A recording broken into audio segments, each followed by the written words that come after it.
Hello dear students, I am Amit Singh. प्यारे बच्चों, आज मैं आपके लिए लेकर के आया हूँ क्लास 10th साइंस में बायोलॉजी से रिलेटेड फर्स्ट चैप्टर, जिसका नाम है लाइफ प्रोसेस। मुझे उम्मीद है कि आपने चैप्टर अच्छे से पढ़ा होगा। इस चैप्टर में से कुछ बहुत ही इम्पोर्टेंट क्वेश्चंस जो एमसीक्यू जैसे हैं, मींस मल्टीपल चॉइस क्वेश्चंस, मैंने आपके लिए लेकर के आया है। अगर आपने चैप्टर को अच्छे से पढ़ा होगा तो ये क्वेश्चंस आप बहुत इजीली सॉल्व कर पाएंगे, और इन्हीं क्वेश्चंस में से कुछ क्वेश्चंस आपको बोर्ड के एग्ज़ाम में भी देखने को मिलेंगे, क्योंकि ये क्वेश्चंस उस पूरे लाइफ प्रोसेस के चैप्टर में से लिया गया है। तो आइए शुरू करते हैं। पहला क्वेश्चन देखते हैं। Oxygen is one of the by product of photosynthesis. During photosynthesize the splitting of which molecules results in the evolution of oxygen। बहुत अच्छा क्वेश्चन है। पूछा ये जा रहा है कि फोटोसिंथेसिस से जो ऑक्सीजन गैस निकलती है वो ऑक्सीजन गैस कहाँ से निकलेगी। पहला ऑप्शन है वाटर से, सेकंड ऑप्शन है ग्लूकोज से, थर्ड ऑप्शन है कार्बन डाइऑक्साइड से, और फोर्थ ऑप्शन है H2SO4 से। तो इसका जो बेस्ट आंसर होगा वो क्या है? वो बच्चों आपका बेस्ट आंसर होगा वाटर से। तो हम टिक कर देते हैं यहाँ पर, वाटर क्या है आपका करेक्ट आंसर होगा। अगले क्वेश्चन पे आते हैं। Photosynthesis is the process by which plants manufacture their own food. Which of the following events does not take place during the process of photosynthesis. Means बोला जा रहा है कि फोटोसिंथेसिस से प्लांट जो होते हैं वो फूड का फॉर्मेशन करते हैं। तो इसमें से जो गिवन आपको ऑप्शंस दिए हैं उसमें से कौन सा ऑप्शन फोटोसिंथेसिस में हेल्प नहीं करता? इसमें अगर आप देखेंगे तो जो फर्स्ट ऑप्शन है absorption of light energy by stomata, क्योंकि स्टोमाटा जो होता है वो लाइट को एब्जॉर्ब नहीं करता। लाइट को एब्जॉर्ब कौन करता है? क्लोरोफिल। और क्लोरोफिल कहाँ प्रेजेंट होता है? वो होता है लीफ में। इसलिए इसमें पहला वाला जो ऑप्शन है वो होगा रॉन्ग। इसलिए ये कैसा ऑप्शन होगा? ये आपका सही आंसर, सही ऑप्शन आपका ए हो जाएगा, क्योंकि इसमें क्या पूछ रहा है? डज नॉट टेक प्लेस पूछ रहा है। ओके, थर्ड क्वेश्चन पे चलते हैं। यहाँ पर एक फिगर आपको दिया हुआ है और पूछा जा रहा है कि इस फिगर में आपको गाल ब्लैडर पता करना है। क्या पता करना है? गाल ब्लैडर पता करना है। गाल ब्लैडर क्या होता है? एक लीवर से लीवर के पास पाया जाने वाला एक रीजन होता है जिसे हम गाल ब्लैडर बोलते हैं। स्टूडेंट्स, जो आप ये वाला पोर्शन देख रहे हैं, जो लीवर और इंटेस्टाइन के बीच का जो रीजन है उसे कोई हम क्या बोलते हैं? गाल ब्लैडर बोलेंगे। इसलिए आपका फर्स्ट आंसर क्या हो जाएगा यहाँ पे? बिल्कुल करेक्ट हो जाएगा। अगला देखते हैं, फोर्थ क्वेश्चन, नेक्स्ट क्वेश्चन देखते हैं। Saliva contains an enzyme that help in the digestion of starch. What which enzyme is present in saliva. बहुत अच्छा क्वेश्चन है। बोला जा रहा है कि सलाइवा, सलाइवा हम सब जानते हैं, सलाइवा कहाँ पे होगा? ये होगा आपके माउथ में होगा। राइट, कहाँ होगा? माउथ में होगा। और किस में हेल्प कर रहा है? डाइजेशन ऑफ स्टार्च में हेल्प कर रहा है। ओके, तो बोला ये जा रहा है कि ऐसा कौन सा एंजाइम है जो सलाइवा में प्रेजेंट होगा।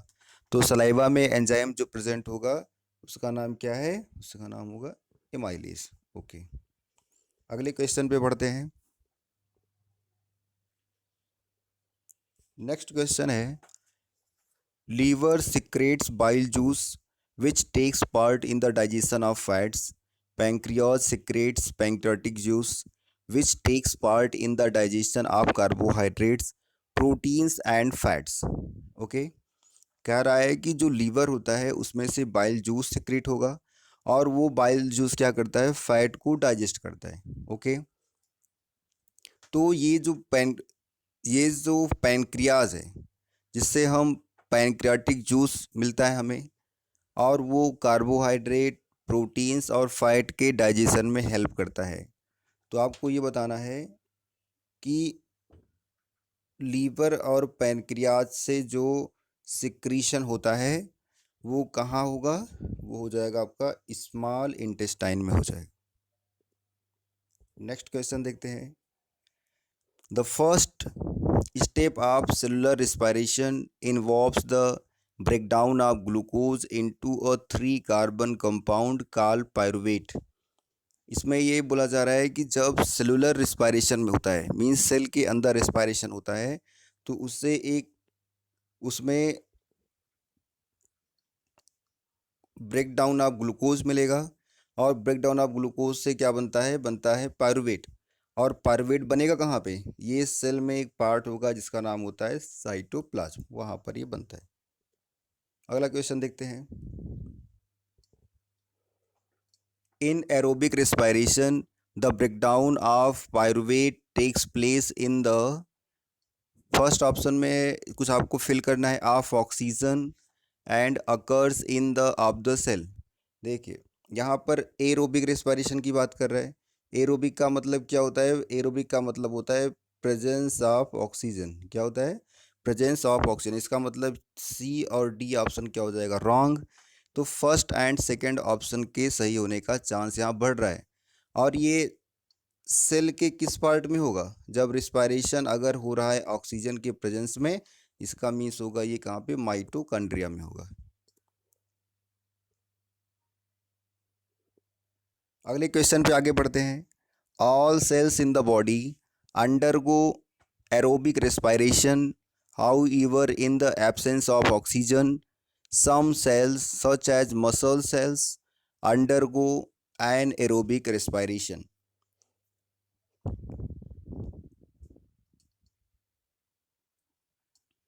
बोला ये जा रहा है कि जब हम कोई फंक्शन करते हैं उसके बाद क्या होगा, एरोबिक रेस्पायरेशन कभी कभी एनएरोबिक रेस्पिरेशन में बदल जाता है।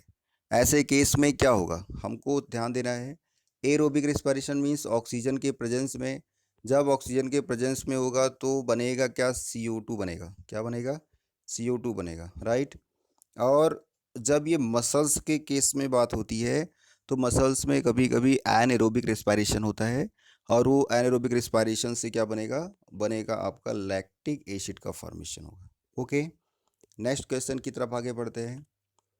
एक आपको फिगर दिया हुआ है और पूछा ये जा रहा है कि इस फिगर में बहुत आपको केयरफुली देखना है। इस फिगर में वो उस पार्ट का नाम बताना है जहाँ से ऑक्सीजन और कार्बन डाइऑक्साइड क्या होंगे, एक्सचेंज होते हैं। तो यहाँ पे ध्यान दें, जो सेकंड वाला ऑप्शन है वो यहाँ पर क्या होगा, ये यहाँ पर हो जाएगा करेक्ट ऑप्शन हो जाएगा। क्योंकि सेकंड वाला पोर्शन क्या है, ये आपका लंग्स के अंदर का पोर्शन है। ये क्या होगा, लंग्स है, और लंग्स में वो रीजन क्या है, वो है एल्वेलाई हो जाएगा। और वहीं से क्या होता है, exchange of oxygen and carbon dioxide.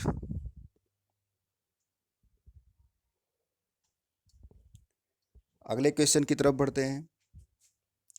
Which of the following statement about lymph is incorrect.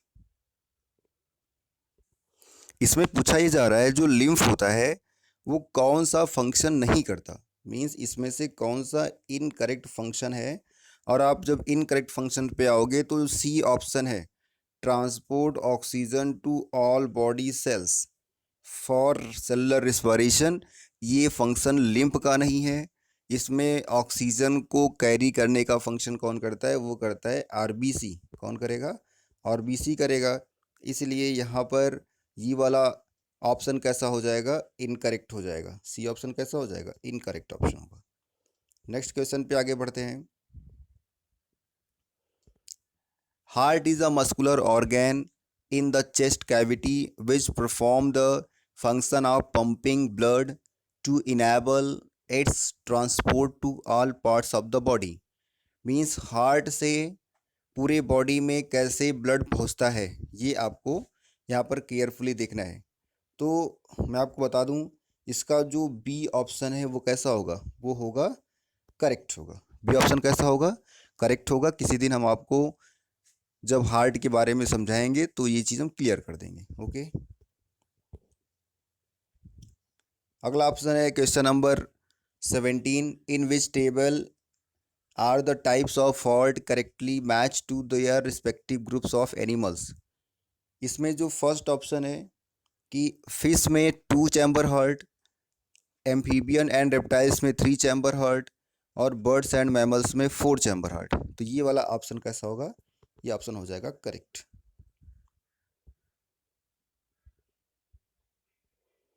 एक और क्वेश्चन देखते हैं।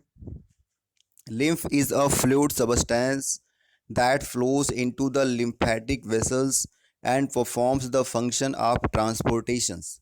फिर यहाँ पे लिम्फ की बात हो रही है कि लिम्फ किस सबस्टेंस से ट्रांसपोर्ट होता है, तो ये किससे हो जाएगा, आपका डाइजेस्टेड फैट से होगा।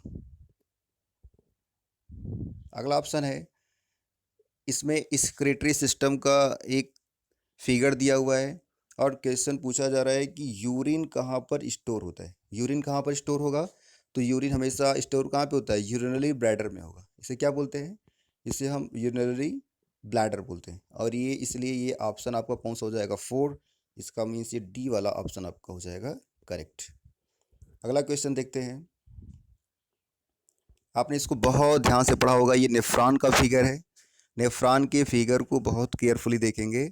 नेफ्रॉन में पूछा जा रहा है कि यहाँ पर जो एक्स पॉइंट है, एक्स पॉइंट का फंक्शन क्या है, तो एक्स पॉइंट मीन्स आपका यहाँ पर एक्स पॉइंट है, इसको एक्स पॉइंट हम बोल सकते हैं। एक्स पॉइंट जो होता है, जो नेफ्रॉन में एक्स रीजन है, उसे हम बोमैन कैप्सूल बोलते हैं। क्या बोलेंगे, बोमैन कैप्सूल बोलते हैं। अगले क्वेश्चन की तरफ बढ़ते हैं। Blood is filtered in the kidneys. The filtrate collected in the process is processed further to form urine. Which of the following substance is not reabsorbed into the body from the filtrate during urine formation? अच्छा question है। हम जानते हैं blood में जब एक बार blood पूरी body में सर्कुलेट करता है तो ब्लड के साथ में कुछ एक्सक्रीटरी मटेरियल्स भी ऐड हो जाते हैं, बट हमें उस एक्सक्रीटरी मटेरियल्स को बॉडी से बाहर निकालना होता है और ब्लड को फिल्टर करके वापस उसे सेंड करना होता है बॉडी में। तो इस फिल्ट्रेशन का काम करता है किडनी, और किडनी का जो यूनिट है, किडनी का यूनिट क्या होगा, उसको हम बोलते हैं नेफ्रॉन। किडनी का यूनिट क्या है, नेफ्रॉन है। यहाँ पर बहुत ध्यान देने वाली बात है, नेफ्रॉन अमीनो एसिड को वापस कर सकता है, ग्लूकोज और वाटर को वापस कर सकता है, मीन्स उसे रीअब्जॉर्ब कर सकता है, बट वो कभी भी यूरिक एसिड को रीअब्जॉर्ब नहीं करेगा। इसमें भी पूछा भी गया था कि जो नॉट रीअब्जॉर्ब्ड होगा उसे हम क्या कह सकते हैं, यूरिक एसिड बोल सकते हैं। ओके, अगला क्वेश्चन बढ़ के देखते हैं हम। नेक्स्ट क्वेश्चन है, plants remove excess water from their body. Plants अपने बॉडी से रिमूव कैसे करता है एक्सेस वाटर को, तो डाइजेशन के थ्रू तो होगा नहीं, रेस्पायरेशन के थ्रू, चूँकि गैस निकलती है, ट्रांसलोकेशन मीन्स फूड का लोकेशन होता है, इसलिए यहाँ पे बेस्ट आंसर क्या होगा, ट्रांसपिरेशन आंसर बेस्ट होगा। और अंतिम क्वेश्चन देखते हैं। Resins and gums are types of waste materials produced by plants, they're are stored in plant in which plant structure. तो इसमें आप देखेंगे तो जो ओल्ड जाइलम होता है वो इसका करेक्ट आंसर होगा। ओके, फिर आप इसको ध्यान से एक बार पढ़ लेंगे, बहुत इंपॉर्टेंट क्वेश्चंस हैं। और अंत में आपको हमारा चैनल भी सब्सक्राइब कर लेना है। Thank you.